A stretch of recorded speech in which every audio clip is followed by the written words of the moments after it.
블레셋 사람들은 법궤를 탈취했습니다. 그리고 그 법궤를 그들이 섬기고 있었던 다곤 신전으로 옮겨가서 다곤 신상 옆에 두었습니다.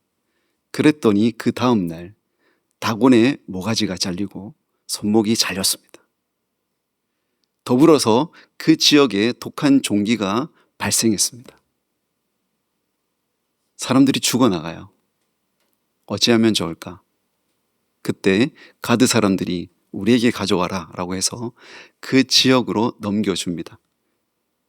그 지역에도 독한 종기가 발생했습니다. 못 살겠다.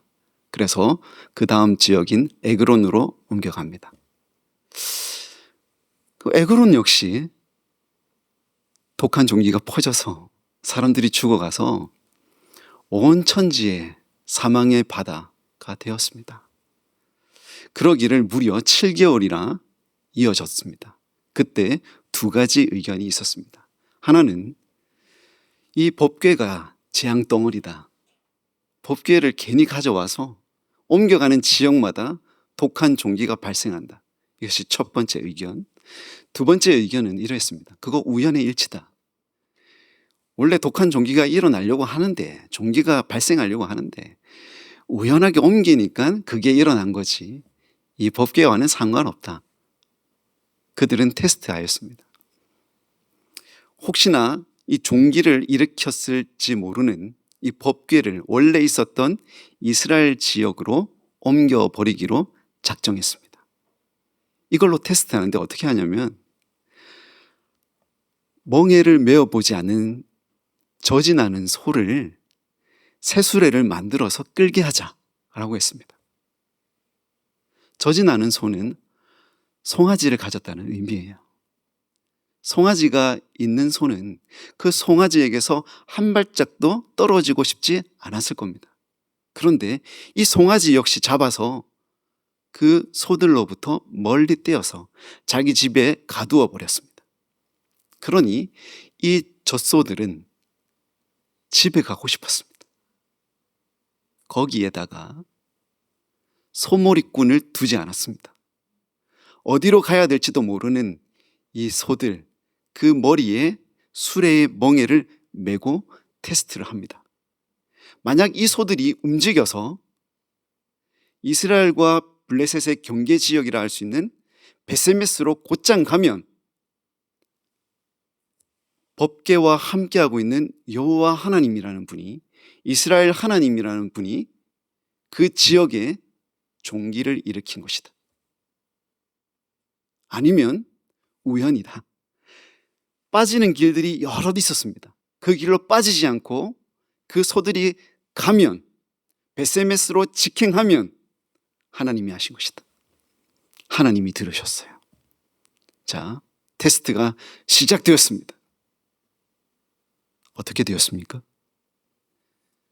그 저지나는 소들, 수레를 끌어보지 않는 그 소, 길도 모르는 그 소의 발이 움직입니다. 한 발을 내딛고 또 다른 발을 내딛습니다. 그러다가 그 발이 원치 않는데 계속 움직여서 걸어가는 겁니다. 이 소들이 싫어 하고 웁니다. 음매 나 싫어 내 새끼들에게서 떨어지기 싫어 하면서 막 웁니다. 그런데 이 발이 움직여요. 여러 길들이 있는데 다른 길을 선택하지 아니하고 베세메스로 곧장 갑니다. 그럼으로써 그들이 알게 되었습니다. 아, 법궤는 그냥 상자가 아니구나. 이 상자와 함께하는 신이 있구나. 이스라엘의 신이 이 법궤와 함께해서 블레셋 지역에 독한 종기를 일으켰구나. 그리고 그 곁에 그들의 신을 두었더니 그 신의 모가지를 잘라버리셨구나. 손모가지를 잘라버리셨구나. 그들이 알게 되었습니다. 오늘은 그 다음 이야기입니다. 그 전설적인 법궤, 그것만 연결되어 있는 것이 아니라 수많은 전설적인 이야기가 담겨져 있는 이 법궤가 베세메스 사람들의 손에 들어왔습니다. 여러분에게 이 법궤가 있다면 여러분은 무엇을 하시겠습니까? 법궤는 아카시아 나무로 제작된 상자였습니다. 나무 상자였습니다. 거기에 사람들이 금을 부어서 입힌 금 상자였습니다. 특히 이 법궤 위에 있는 뚜껑은 더 많은 금으로 치장되어 있었습니다. 여러분이라면 무엇을 하시겠습니까? 한 번쯤 그 덮개를 열어서 그 안에 무엇이 있는지 보고 싶지 않으십니까? 여러분, 바로 그런 심리가, 우리와 같은 그 심리가 베세메스 사람들에게도 있었습니다. 그들이 19절에서 무엇을 하는지 나와 있습니다. 들여다보니라고 되어 있습니다. 여호와의 궤를 들여다본 까닭에라고 되어 있죠. 이때에 사용된 원어는 라아라고 하는 히브리어입니다. 라아는 그냥 번역하면 보다라는 뜻입니다. 그런데 여기에 전치사 배라고 하는 것이 옆에 있으면 조금 더 다르게 사용됩니다. 히브리어 사전 중에서 가장 권위 있다고 하는 할롯 사전에는 이 전치사 배와 같이 사용됐을 때 해석을 to regard with joy라고 해야 한다라고 제안합니다. 번역하면 기쁘게 여기다 또는 기쁨으로 보다입니다. 그들은 그 안에 무엇이 있는지, 그게 무엇인지 기쁨으로 보고 싶었습니다. 자신들의 호기심을 해소시킬 수 있는 그 찰나에 그들의 눈이 그 상자를 보는 것입니다. 어떤 일이 벌어집니까? 뒷부분에 보니까 이렇습니다. 여호와께서 백성을 쳐서 크게 살육하였더라. 죽여버리셨다는 겁니다. 그거 한번 보면 어떻습니까? 그거 봤다고 사람을 죽이시는 하나님이십니다. 김구원 박사는 이 부분과 관련된 글을 썼습니다.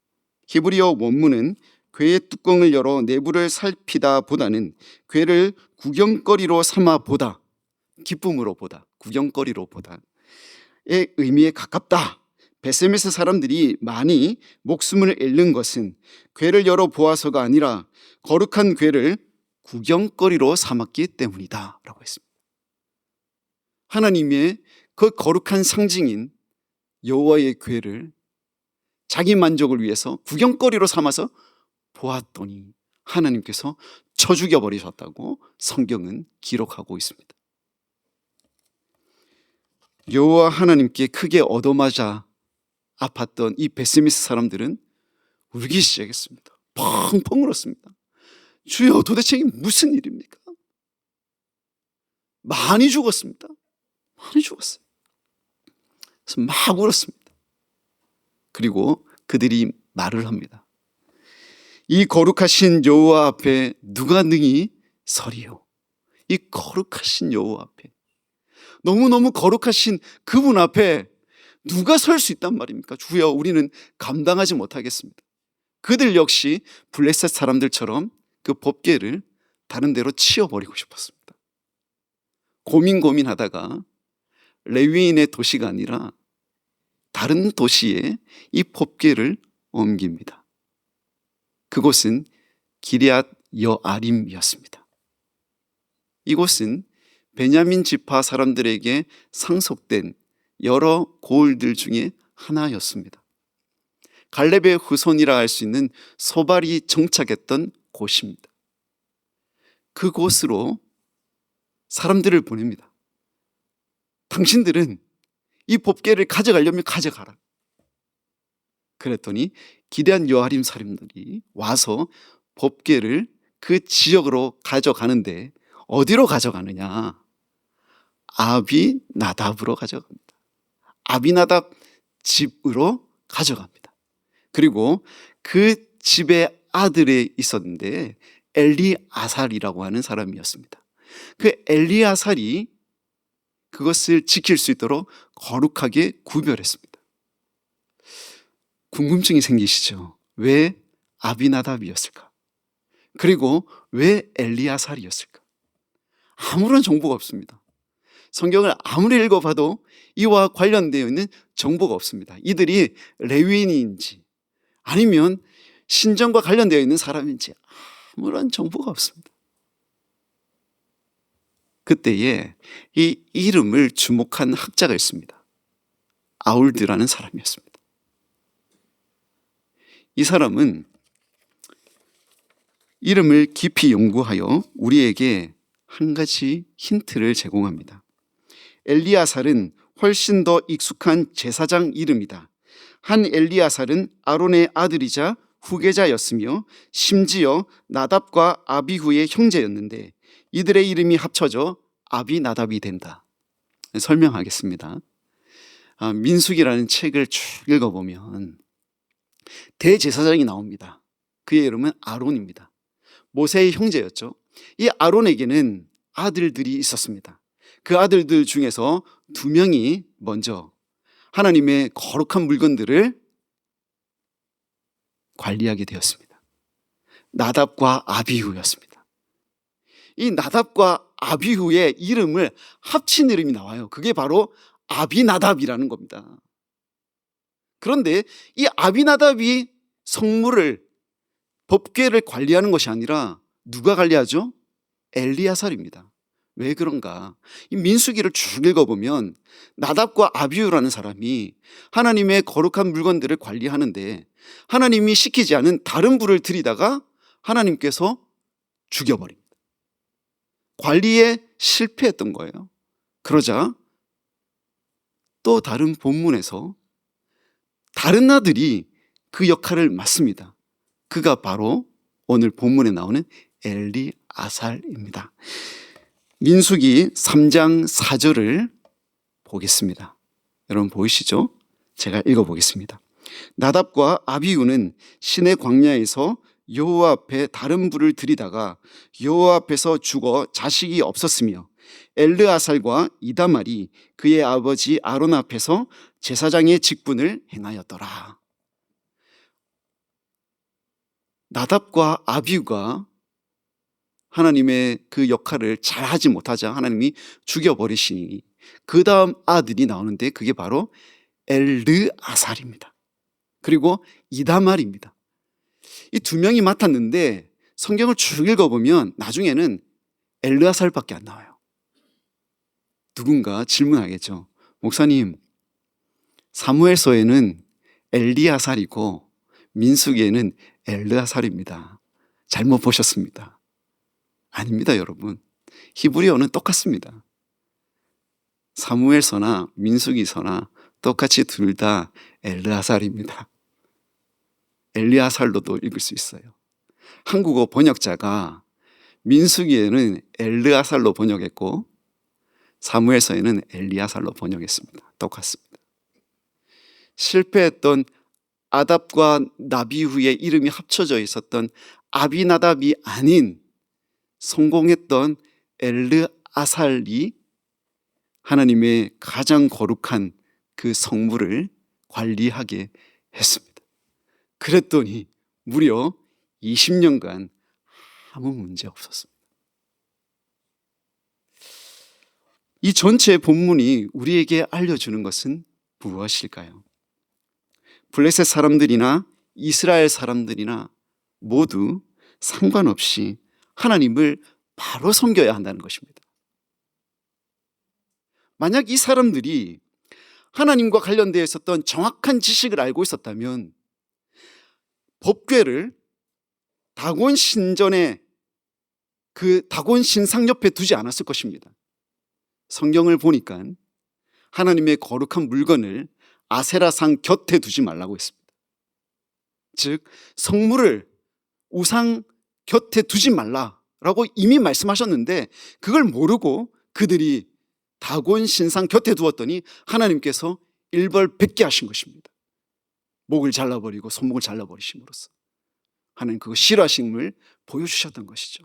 그리고 그렇게 하나님을 제대로 섬기지 않자 그 지역에 종기를 일으켜서 사람들을 고통받게 하시고 죽여버리셨던 것입니다. 그것이 우연이 아님을 걸어가기 싫어하는 그 소들이 걷게 하심으로, 그것도 베세메스로 직행하게 하심으로 하나님이 하셨다는 것을 알려주셨습니다. 오늘 또한 마찬가지입니다. 이들이 민수기 44장 20절을 알았다면 완전히 달라졌을 것입니다. 여러분 보이십니까?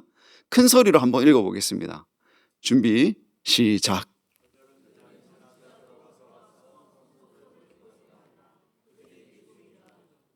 여기 보면 성소라는 단어가 있는데 이 단어를 성물로도 번역합니다. 거룩한 물건, 그 거룩한 것, 이렇게 되는 것입니다. 그들은, 일하는 이 사람들은 하나님의 성물을 맡은 자들입니다. 이 자들이 잠시라도 들어가서 하나님의 거룩한 것을 보기만 하여도 죽으리라 했습니다. 그런데 이런 말씀을 몰랐던 이 베세메스 사람들이 그 호기심을 만족시키기 위해서 그 법궤를 보자 하나님께서 죽여버리신 것입니다. 우리가 모를 수 있습니다. 그렇다고 해서 책임이 회피되지 않습니다. 어느 날 누군가가 한 교회 게시판에 글을 썼습니다. 글을 다 쓰고 보니까 좀 예쁘게 장식하고 싶었나 봐요. 그래서 여기저기 웹사이트에서 좋은 그 꽃그림 하나를 발견합니다. 다운로드 버튼을 눌러서 다운받았습니다. 그 예쁜 꽃그림을 그가 썼던 글 옆에다가 두었습니다. 어느 날 교회에 전화가 옵니다. 따르릉. 공문 받으셨죠? 무슨 공문입니까? 그 공문을 확인해 보니까 저작권 위반이었습니다. 다운받는 건 공짜. 그런데 그것을 업로드 시키는 건 불법이었습니다. 어떻게 할까요? 80만 원 되겠습니다. 여러분, 글 쓸 때 옆에 사진 하나 잘못 올리면 80만 원 나온다는 겁니다. 그래서 교회 관계자가 항의를 했습니다. 아니, 너무한 거 아닙니까? 사진 한 장 올렸는데 80만 원. 사진 한 장이 그렇게 비쌉니까? 대답은 참 재밌었습니다. 사진 한 장은 쌉니다. 그런데 그 사진은 패키지에 들어있습니다. 여러 꽃그림이 들어있는데 그중 하나인데 그 하나만 쓸 수 없고 패키지 전체 값이 80만 원입니다. 그래서 그 교회는 80만 원을 지불했습니다. 모를 수 있어요. 그런데 벌금은 내야 됩니다. 그 이후로 그 교회는 저작권법을 정말 열심히 공부했습니다. 그리고 올라오는 모든 게시물마다 다 검열하고 혹시나 누가 잘못된 그림을 올린 거 아닌가 싶어서 다 확인하고 삭제하거나 했습니다. 여러분, 우리 교회 홈페이지 들어가 보셨습니까? 글 적는欄이 없습니다. 제가 그 글 적는 거 없도록 요청을 했어요. 사진도 저만 올립니다. 네. 혹시나. 우리는 그렇게 큰 돈 나오면 어렵습니다. 네. 한날은 누가 글을 썼는데 예쁜 글로 쓰고 싶잖아요. 그래서 폰트를 다른 거 썼습니다. 얼마 나온 줄 아십니까? 400만 원 나왔습니다. 제가 알거든요. 그래서 여러분 이해해 주시기 바랍니다. 우리 교회는 게시판이 없습니다. 우리도 법에 한번 걸리고 나면 조심하게 됩니다. 그리고 그 법에 대해서 공부하게 됩니다. 그런데 여러분, 우리를 창조하신 하나님, 구원하신 하나님, 역사하시는 하나님을 알기 위해서 왜 우리는 하나님의 법을 공부하지 않는 것입니까?